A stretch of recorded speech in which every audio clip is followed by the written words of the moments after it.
everybody, welcome to the 𝐂𝐴. I'm Jessica. Today's video is going to be our one thing for the upcoming homeschool year. Each and every year I pick one thing that I really want to make sure I am focusing on. I want it to be kind of the base of our homeschool year. Sometimes it can be a habit. Sometimes it's something that I feel like has just been laid really heavy on my heart. Sometimes it's just something that I need to make sure that we're focusing on. And sometimes it's something I think Emily needs to focus on. Over the years, we have laid down habits like read alouds and nature study and doing more art, playing more games. We have focused on things like logic. Last year, I made sure that we were connecting before we hit the curriculum. That was something that I needed to focus on. This year, I am calling it our year of personal growth.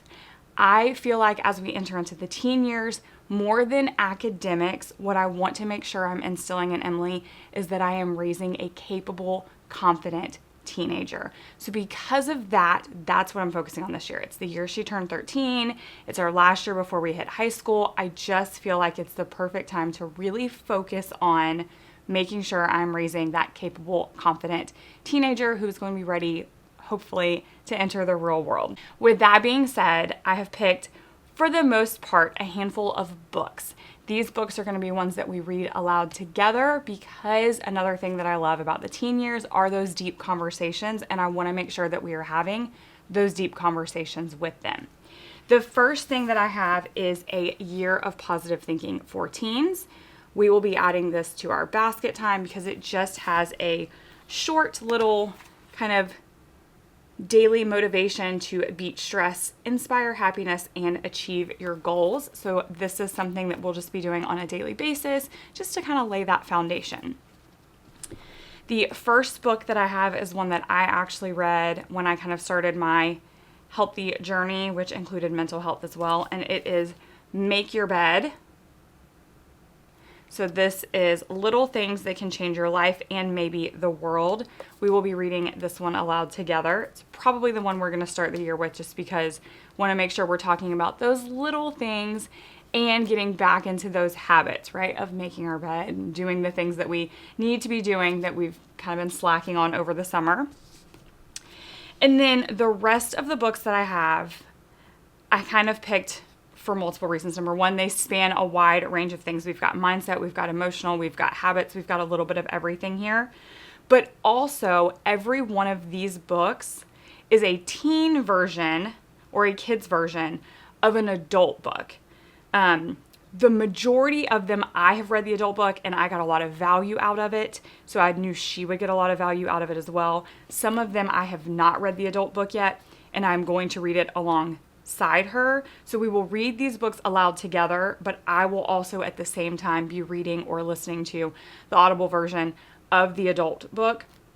That way I will have even more kind of information, statistics, things that we can talk about, because I noticed in a lot of the ones when I read the adult and then turned around and read the teen version to myself when I was proofing these books, there was a little more anecdotes or a little more statistics or a little more background on the adult.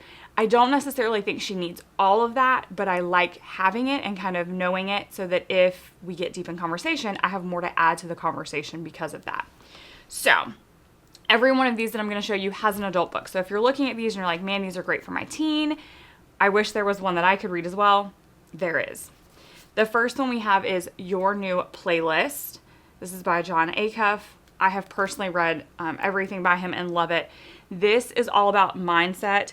So it is the superpower of mindset. It is basically a way to reprogram those negative soundtracks that we have in our mind that say things like, I'm not good enough, and turning them on their head and making it basically a new playlist that is positive versus negative.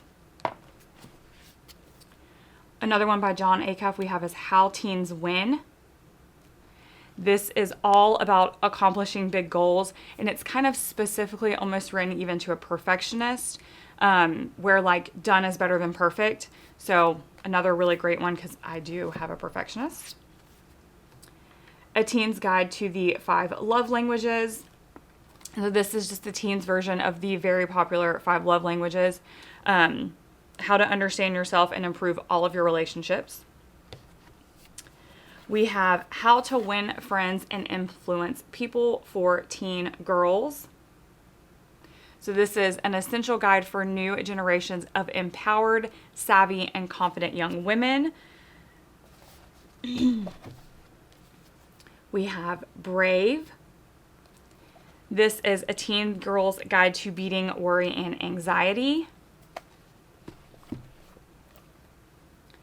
Eat That Frog for students. I have read Eat That Frog actually multiple times. It's really, really great for having those habits, doing the hard things first, finding ways to be more productive, and being productive in the right ways, like not just I'm going to be productive for the sake of being productive, but like really putting your time into the things that count the most.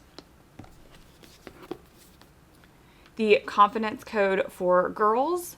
Girls can rule the world. All you need is confidence. This is taking risks, messing up, and becoming your amazingly imperfect, totally powerful self. Winning the War in Your Mind for teens. This is kind of like a prepare to do battle. We're going to be stopping self-doubt, stopping negative thinking, kind of changing your thinking to change your life type of book. We have Rich Dad, Poor Dad for teens. Now, we're going to read this one first. I actually do think that the Rich Dad, Poor Dad, like the original book, has enough value and is probably at a level she could understand. I'm probably going to save that for high school, though, for her. But this is just the secrets about money that you don't learn in school.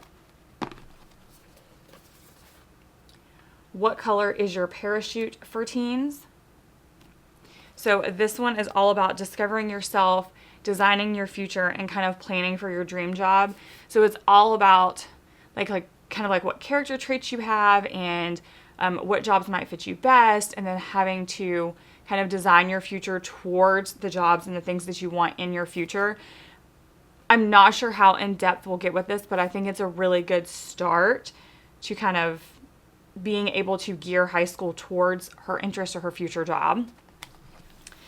And then the 7 Highly Effective Habits for Teens. So this is just basically the teen version of 7 Highly Effective Habits. It is really, really great. I've read the adult version. I loved it. It is essentially like a roadmap, a step-by-step guide to helping you get from where you are to where you want to be, and those habits that are going to help you get there. So there you have it. These are the books that we're going to be reading aloud together for our year of personal growth. Like I said, this is a lot less resources than I would typically have, but at the age and stage that Emily is, I feel like conversations have really become a huge part of kind of our learning. And so I love that all of these books are going to work on that year of personal growth, raising a confident and capable teenager, and also really give us the ability to deep dive into those conversations on all of these topics. So as you can see, we're going to be talking about habits, we're going to be talking about money, life skills, mental health, physical health, all of the wonderful things that are hopefully going to help her be a capable, confident adult eventually. If you have any books along these lines that you think I should add to our list, please let me know down in the comments.